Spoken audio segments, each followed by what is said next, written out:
Goal pace එකේ මේ 150ට දෙන මේ වගේ රොටියක් ඔයත් කාලා තියෙනවද? රස පාටට තියෙනවා අපි එනම් කාලා බලමුනේ. ඉස්ස වඩේ එකක් රුපියල් 100යි. පාලම අලුත් වැඩියා කරලා තියෙන්නේ තාම කාටවත් යන්න දෙන්නේ නැහැ. ඉන්නේ යාළුවනේ නම් වීඩියෝ එකට දිගටම රැඳී සිටින්න මගෙත් එක්ක. ඔන්න එහෙනම් හැමෝම ආදරෙන් සාදරෙන් පිළිගන්නවා මගේ ලියන් ස්ට්‍රීට් ට්‍රැවල් channel එකට. ඉතින් අද අපි ඇවිත් ඉන්නේ කොළඹ හදවත බඳු ගාලු මෝදුවරට. ඉතින් යාළුවනේ මේ පාලම අලුත් වැඩියා කරලා තියෙන්නේ තාම කාටවත් යන්න දෙන්නේ නැහැ මේක වහලා තියෙන්නේ. ඉතින් එහෙනම් දිගටම වීඩියෝ එකත් එක්ක රැඳිලා ඉන්න අපි තවත් මේ ගාලු මෝදුවර තියෙන ඉතිහාසය ගැන පොඩ්ඩක් කතා කරමු. ඔයාලා දන්නවද අද අපි මේ නිදාසේ ඇවිදින ගාලු මෝදුවර පිට්ටනිය මුලින්ම හැදුවේ 1859 අවුරුද්දේ. බ්‍රිතාන්‍ය ආණ්ඩුකාර සර් හෙන්රි වොට් විසින්.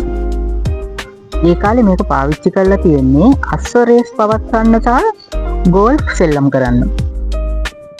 මුලින්ම මේ පිට්ටනිය තියෙනවට වඩා ගොඩක් විශාලයි. ඒ වගේම 1948 නිදහස ලැබුණට පස්සේ ලංකාවේ වැදගත් දේශපාලන රැස්වීම් සහ උත්සව පවත්වන ප්‍රධාන තැන උනේ මේකයි. ඉතින් ටික ටික බඩගිනි වීගෙන එනවා යාළුවනේ. අපි මේ රොටියක් හදන්න හැටි බලමු. ඉතින් මේ රොටිය කැරට් ගෝවා අනම්මනම් ඔක්කොම දේවල් දාලා රුපියල් 150කට තමයි මෙයාලා දෙන්නේ මෙතන.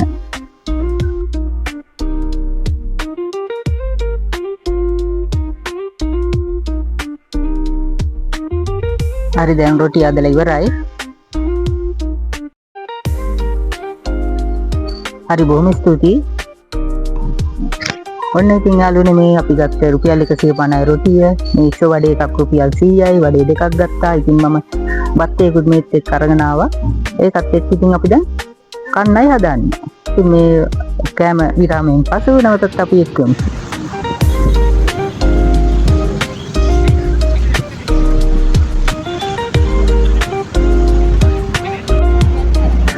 ගාලු මෝදුවරට එනවා නම් ලස්සන වෙලාව තමයි මේ පිරිබැස යන සැන්දෑව. මෝදේ හුළඟත් එක්ක හිතට දැනෙන මාරම සහනයක්. කොළඹ ජීවත් වෙන කාර්ය බහුල මිනිස්සුන්ට මේක මහා සම්පතක්.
ඉතින් මේ වගේ ඉර බැස යන සැඳෑවක් දිහා බලාගෙන ඉන්නකොට හිතට දැනෙන අමුතුම හැඟීමක්.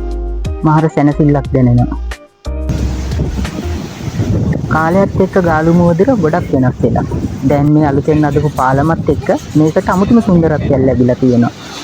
මේක තාම මහජනතාවට විවෘත කරලා නැතත් ඉදිරියේදී මේක කොළඹට එන සංචාරකයන්ගේ ප්‍රධාන ආකර්ෂණයක් වේවි.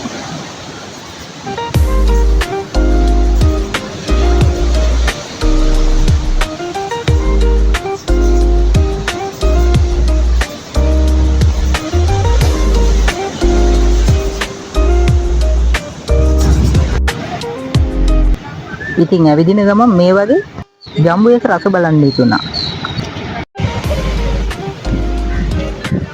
මෙතන ඇත්තටම චිත්‍රයක් ඇඳලා වගේ මාරම ලස්සනක් තියෙනවා.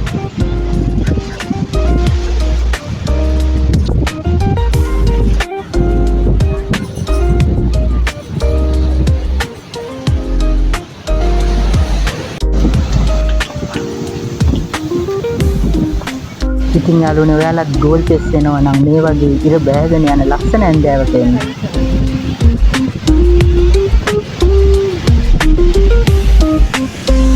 ඉතින් මම බීච් එක වටේ ඇවිදගෙන යනවා. පාලමට යන්න දුන්නේ නැතත් මේ ඉර බැස යන හැන්දෑව බොහොම සුන්දරයි.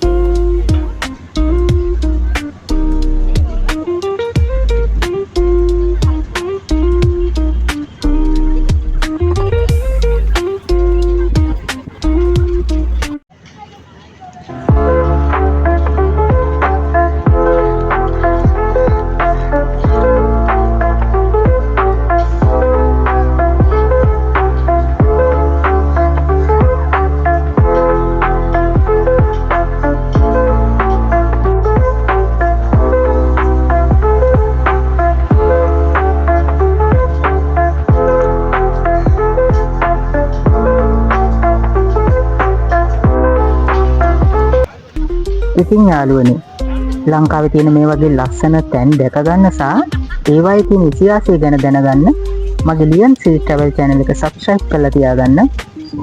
වීඩියෝ එක හොඳයි කියලා හිතෙනවා නම් like එකක් දෙන්න.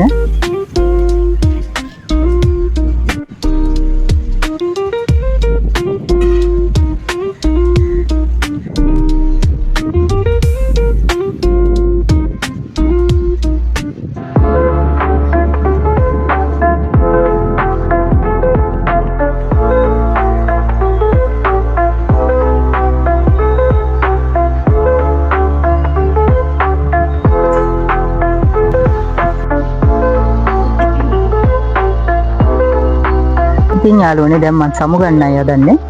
ඉතින් මේ සමු ගන්න අතරතුරේ මෙන්න මේ තියෙන ලස්සන මලක් තියෙනවා මෙතන. මේ මලේ නම දන්නවනම් කවුරු හරි පහලින් කමෙන්ට් කරන් යන්න.